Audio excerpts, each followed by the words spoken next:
हर एक लड़की के मन में बदनामी का डर स्वाभाविक है। लड़कियों की इज्जत ही उनका गहना होती है। आज के जमाने में किसी पर संपूर्ण रूप से भरोसा नहीं किया जा सकता और मेरी इंडस्ट्री में तो बिल्कुल भी नहीं। दोस्तों, मैं एक फ्रीलांसर कॉल बॉय हूँ। सोशल मीडिया जैसे फेसबुक, ट्विटर, इंस्टाग्राम पर मैंने अपनी प्रोफाइल बना रखी है और मुझे मेरे क्लाइंट्स यहीं से मिलते हैं। मैंने ये फील्ड अपनी मर्जी से चुना है। इसमें मुझे मजे के साथ ही साथ इजी मनी मिल जाता है और अच्छी कमाई हो जाती है। ये मेरे लिए बेस्ट सोर्स ऑफ इनकम है। लेकिन इसमें मुझे अपनी हेल्थ के साथ साथ इज्जत का भी ध्यान रखना पड़ता है। पता नहीं कौन कैसा हो, कैसा क्लाइंट है, उसका बैकग्राउंड कैसा है। अपने स्तर पर सारी जानकारी लेने की कोशिश करता हूँ, तभी मीटिंग फिक्स करता हूँ। अब तो मुझे बहुत अनुभव हो गया है क्योंकि मैं ये काम पिछले 5 सालों से कर रहा हूँ। लेकिन आज जो वाकया मैं सुना रहा हूँ, ये तब की है जब मेरा पहला दिन था और वो मेरी पहली क्लाइंट थी। एक दिन इंस्टाग्राम पर मुझे एक लड़की का मैसेज आया। उसका नाम रवीना था। मैसेज चैट पर उसने बताया कि वो एक मेडिकल स्टूडेंट है और शहर में ही रहती है। पहले तो रवीना को मेरी बातों पर भरोसा नहीं हुआ। फिर मैंने उसे भरोसा दिलाया कि जो कुछ भी वो मुझसे बोलेगी वो बस हम दोनों के बीच में ही रहेगा। फिर उसको धीरे धीरे मेरी बातों का यकीन हो गया। वो मेरी सर्विस लेने में इंटरेस्टेड थी, मगर वो बॉयफ्रेंड के चक्कर में नहीं पड़ना चाह रही थी। उसको बस मजे और संतुष्टि चाहिए थी। मैंने उससे कहा, मैं आपकी इच्छा पूरा कर दूंगा, लेकिन ये बात हम दोनों तक ही रहेगी। इससे हम दोनों ही सेफ रहेंगे। हम दोनों बिना किसी डर के प्रोग्राम फिक्स कर लिया। रवीना ने मुझसे मेरा रेट पूछा। मैंने उससे कहा, ये तुम्हारा पहली बार है, इसलिए मैं कोई रेट फिक्स नहीं करूंगा। तुम मेरी सर्विस से सेटिस्फाइड हो जाओ तो तुम अपने हिसाब से जो चाहो दे सकती हो। इतनी बात होने पर वो राजी हो गई। उसने कहा कि वो मिलने का पता और टाइम मैसेज के जरिए बता देगी। कुछ दिन तक मैं इंतजार करता रहा। अभी तक उसका कोई मैसेज मुझे नहीं मिला। फिर अचानक एक दिन उसने मुझे एक होटल में आने के लिए कहा। उसने सब कुछ पहले से ही फिक्स कर लिया था। मैसेज में उसने रूम नंबर भी लिखा हुआ था। टाइम उसने 10 बजे का दिया। मुझे खुशी भी हो रही थी और थोड़ी घबराहट भी। मैंने रवीना की फोटो भी नहीं देखी थी, इसलिए थोड़ा डर भी लग रहा था कि पता नहीं कौन होगी और कैसी दिखती होगी। साथ ही ये भी विचार मन में चल रहे थे कि पता नहीं मैं उसे खुश कर पाऊंगा या नहीं। उसके बताए होटल में पहुंचकर मैंने उसे फोन किया। वो बोली कि जो रूम नंबर बताया गया था उसी में सीधे आ जाओ। रूम पर पहुंचकर मैंने दरवाजे को नॉक किया। जब दरवाजा खुला तो मुझे अपनी आंखों पर यकीन नहीं हुआ। रवीना देखने में बेहद खूबसूरत थी।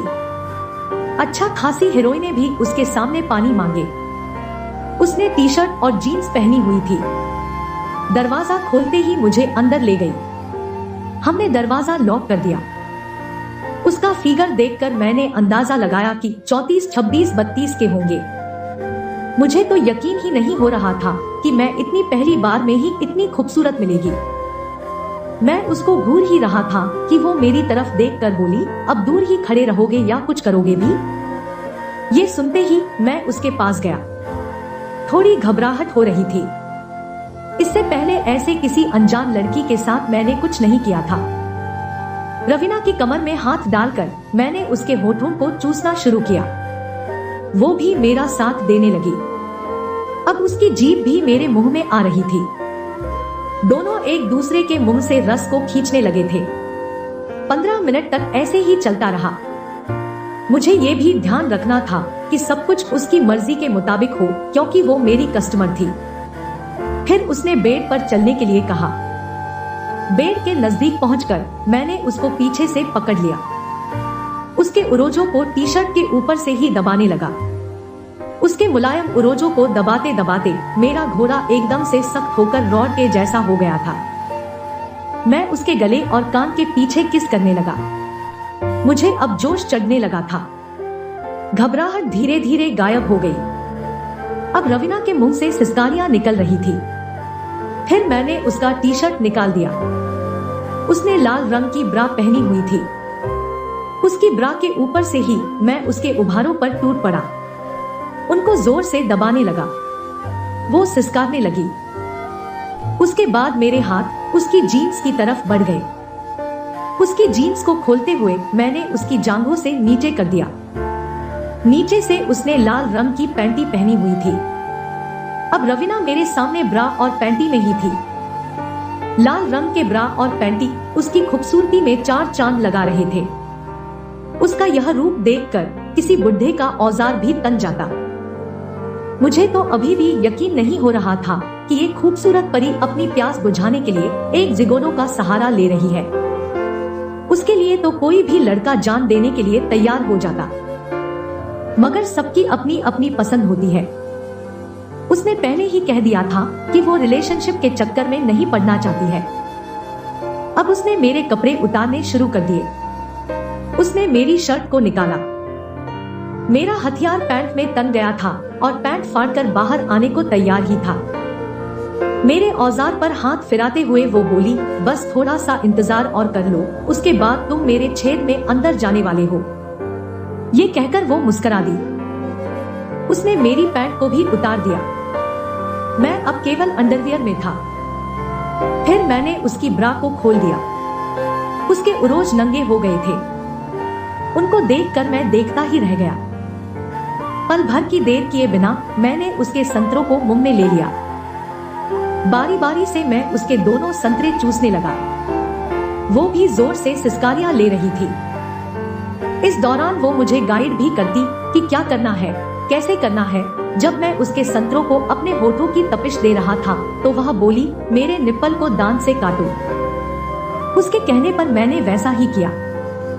उसका हाथ अब मेरे हथियार को अंडरवियर के ऊपर से सहला रहा था। मैंने भी अपना एक हाथ उसकी पैंटी पर रख दिया। उसकी पैंटी को अपने हाथ से दबाने और सहलाने लगा। उसके उरोजों पर मेरे होठों की तपिश और उसके टांगों के बीच मेरी उंगलियों की क्रिया ने उसको गीला कर दिया था। फिर वो एकदम से पीछे हटी और उसने मेरे बदन पर बचे मेरे अंडरवियर को भी निकाल फेंका।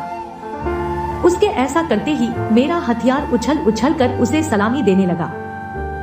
रवीना ध्यान से देख रही थी। अचानक से वो नीचे बैठ गई और मेरे औजार को अपने दोनों होठों के गिरफ्त में ले लिया और चूसने लगी। मुझे बिल्कुल भी इसकी उम्मीद नहीं थी कि वो अपने होठों की तपिश से मुझे खुश करेगी। मैं तो सातवें आसमान में उड़ रहा था। वो बहुत देर तक ऐसा करती रही। अब तो हद ही हो गई। मैंने उसे रोकना चाहता था पर वो रुकी नहीं। मैंने कहा, अब बस करो, नहीं तो मेरा निकल जाएगा। वो बोली, कोई बात नहीं, निकाल दो। लेकिन अपने माल को मेरे चेहरे पर गिराना और वो फिर वही क्रिया करने लगी। अब मेरी आंखें बंद हो गई। मिनट भर के अंदर ही मेरा छूटने को हो गया। मैंने अपना सामान हाथ में ले लिया और उसके गालों पर पिचकारी मार दी। उसका पूरा चेहरा मेरे वीर्य से सन गया।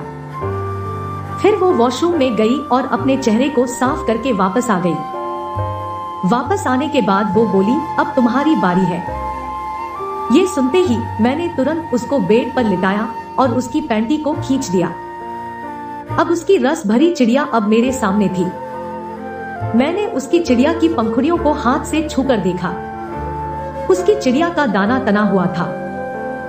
उसकी रसीली चिड़िया को देखकर मेरे मुंह में पानी आने लगा। देर न करते हुए मैंने अपने होठ लगा दिए और शुरू हो गया। रवीना की चिड़िया का दाना अपने दांतों से काटने लगा। वो सिहर उठी और इस कारण से जोर से सिसकारियां लेने लगी। मेरे सिर को पकड़कर दबाने लगी। 3 मिनट तक मैं यही करता रहा। फिर वो मेरे सिर को पकड़कर जोर जोर से दबाने लगी। उसकी हालत देखकर लग रहा था कि अब ये भी खत्म होने वाली है। जैसे ही मैंने उसकी चिड़िया के दाने को जीभ से छेड़ा तो वो थोड़े ही अंतराल के बाद मेरे मुंह में ही आ गई। पानी निकले के बाद वो शांत हो गई। उसने मुझे मेरे मुंह में पानी निकालने के लिए सॉरी कहा।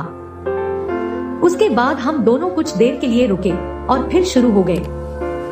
उस दौरान हमने 3 बार किया। शाम के 7 बज गए थे।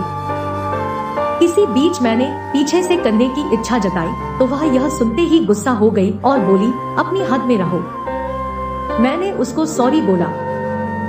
हम दोनों ने अपने कपड़े पहन लिए और बाहर आ गए। फिर मैंने उसे हक किया और अपने अपने रास्ते चल दिए।